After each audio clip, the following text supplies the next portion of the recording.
What's up, guys? Just wanted to make a quick video on install some LED, you could say,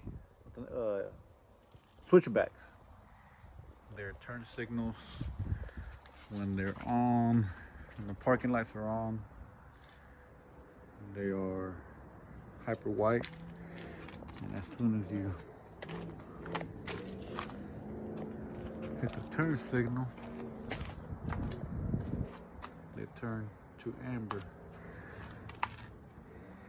Real cool looking. They are bright.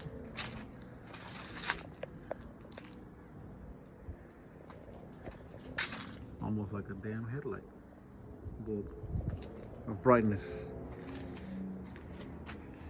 But yeah, they come with a little resistor on there to where you hit the switch, the turn signal, they won't be switching back and forth fast like you have a light out, which is usually what happens when you install LEDs.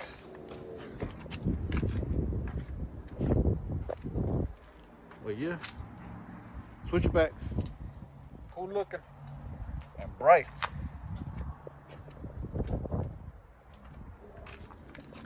Let me turn my headlights on. I got them LEDs as well. Not the LEDs, I keep saying, yeah, they are LEDs.